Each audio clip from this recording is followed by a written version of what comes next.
There are certain chapters in the book of life that can only be truly understood long after we have turned the page. They are the lessons not of theory, but of time. The truths not found in the fire of ambition, but in the quiet embers of reflection. This video is an exploration of those chapters. A collection of 15 profound insights that, for many of us, only come into sharp focus in the second half of our journey. This is not a lecture. It is an invitation to reflect together.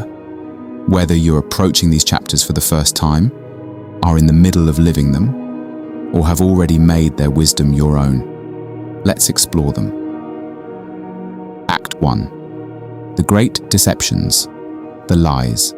Society sells you. We begin with the illusions society constructs to keep us predictable and safe. These are the 5 lies we are punished for questioning. 1. That obedience is intelligence. From your first day in a classroom, you're taught a devastating lesson. The one who repeats the information best is the smartest. You are rewarded for conforming, for memorizing, for not asking difficult questions. The German philosopher Immanuel Kant called this a state of self-imposed immaturity. Real intelligence is not about following the rules. It's about having the courage to question them. The person who only knows how to obey has outsourced their mind to others. 2. That comfort is the goal. The modern world sells comfort as the ultimate prize. A stable job, a predictable routine, a life without risk. But the Stoics knew that comfort is a cage. A life without challenge is a life without growth. The muscle that is never strained atrophies. The soul that is never tested withers. They practiced voluntary hardship, cold baths, simple meals, not because they loved pain, but because they refused to become slaves to comfort. They knew that what hurts you often reveals you. 3. That the crowd is wise. There is a seductive safety in the crowd. Its beliefs become your beliefs. Its outrage becomes your outrage. But the philosopher Søren Kierkegaard warned that the crowd is untruth. The crowd doesn't think, it reacts. It doesn't reason, it repeats. It offers a sense of belonging at the cost of your individuality. Trusting the crowd is trusting the average of 1,000,000 different fears and biases. 4. That kindness is enough. You were taught to be nice, polite, and agreeable. But kindness without strength is not a virtue. It is a vulnerability. The world doesn't reward pure softness. It exploits it. Plato believed a virtuous soul must be balanced, like a chariot pulled by 2 horses, passion and reason. Kindness must be balanced with courage, the courage to say no, to set boundaries, to disappoint people when necessary. Kindness without a spine is simply a welcome mat for the world to wipe its feet on. 5. That your resume is your life.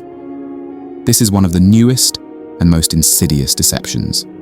You learn to define yourself by your title, your accomplishments, your LinkedIn profile. You build a perfect resume, but you forget to build a meaningful life. You become a collection of achievements instead of a person of character. As Henry David Thoreau wrote, "The mass of men lead lives of quiet desperation." This desperation is born from the slow, horrifying realization that the life you built on paper has left your soul empty. Act 2. The inner war, the battles. Within yourself, once you see through the external lies, you must face a more dangerous battlefield, your own mind. These are the 5 internal battles most people lose. 6. That pain is the enemy. Our entire culture is designed to help you avoid pain. We numb it, distract from it, and silence it. But pain is not a punishment. It is data. It is a messenger. Your anxiety is telling you where you feel out of control. Your resentment is telling you where your boundaries have been crossed. Your boredom is telling you where you are not growing. To run from pain is to run from the very information you need to heal and evolve. 7. That motivation must precede action. People wait their entire lives for motivation to strike like it's lightning. But motivation is not the cause of action. It is the result of it. The master of discipline doesn't wait to feel good. They act their way into feeling good. The ancient Greeks called this praxis, the act of doing. Aristotle taught that virtues are not feelings, they are habits. You don't become courageous by feeling brave. You become courageous by doing brave things, especially when you feel terrified. Discipline is a form of self-respect, the act of keeping a promise to your future self. 8. That your shadow should be hidden. We all have a shadow self, as psychologist Carl Jung called it. The parts of us we deem unacceptable, our anger, our envy, our selfishness. We try to suppress this shadow, to pretend it doesn't exist. But what you resist persists. The ignored shadow doesn't disappear. It grows in the dark. It sabotages your relationships. It whispers self-destructive thoughts. It lashes out when you least expect it. True strength is not in being all light. It is in having the courage to integrate your darkness, to understand it, and to harness its energy. 9. That your mind is your friend. We assume the voice in our head is us, and that it can be trusted. But often, it is not your friend. It is an anxious, chattering monkey, obsessed with past regrets and future fears. The Buddhist masters called this the monkey mind. The Stoics taught that we should treat our thoughts as external suggestions, not as commands. You are not your thoughts. You are the one who observes them. The failure to realize this means you become a slave to every passing fear and impulse that flickers through your consciousness. 10. That resentment is power. When someone wrongs you, holding a grudge can feel like a form of power. It feels like you are holding them accountable. But Seneca, the great Stoic, knew the truth. He wrote, "Anger, if not restrained, is frequently more hurtful to us than the injury that provokes it. Resentment is not a weapon you wield against your enemy. It is a poison you drink yourself, hoping they will suffer. The energy it consumes could be used to build your own future." Act 3. The final truths, confronting existence. If you survive the battles with society and with yourself, you must finally confront the nature of existence itself. These are the 5 great truths that, once understood, unlock true freedom. 11. That attention is a substitute for meaning. Our world is addicted to being seen. Likes, shares, views. It feels like connection, like importance. But it is a hollow substitute for true meaning. Attention is external, meaning is internal. Attention is loud, meaning is quiet. People will build an entire life performing for the applause of a crowd, only to feel completely empty and unknown when the spotlight fades, as it always does. 12. That your past defines your future. We are taught to believe we are the sum of our past experiences, our failures, our traumas, our history. We believe this is our identity. But the existentialist philosophers like Jean-Paul Sartre offered a terrifying and liberating alternative. His famous phrase, "Existence precedes essence," means you are not defined by what has happened to you. You are defined by what you choose to do now. You are not a fixed object.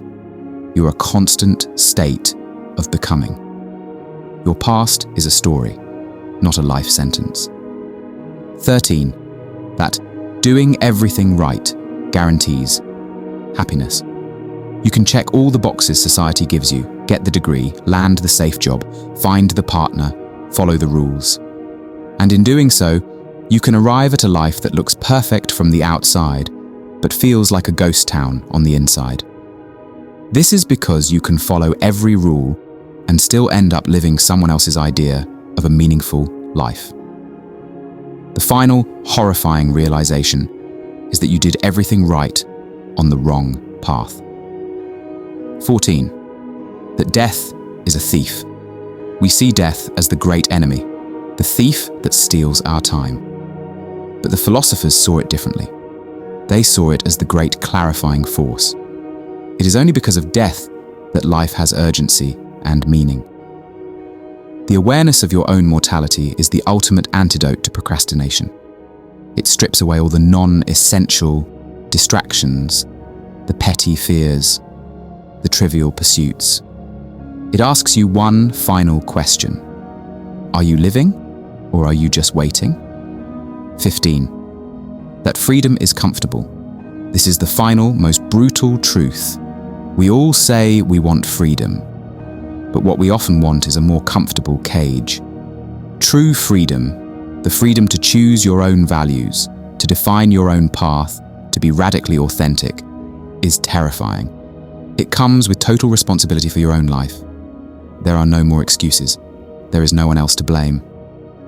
Most people flirt with freedom, but when they feel its immense weight, they retreat back to the familiar comfort of their chains. So, we arrive at the end, not with a list of heavy rules, but with a new lens through which to see the world. These 15 truths are not burdens from the past. They are keys to unlock a more conscious, deliberate, and authentic future. They are not a judgment on the life you have lived, but an invitation to take full command of the life you have yet to live.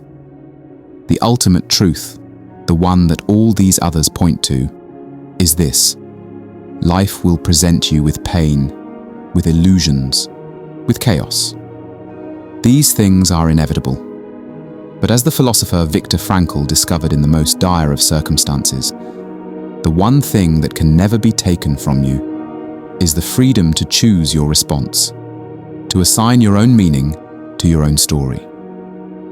The earlier chapters of your life may have been written by the clumsy hands of society, of expectation, of fear.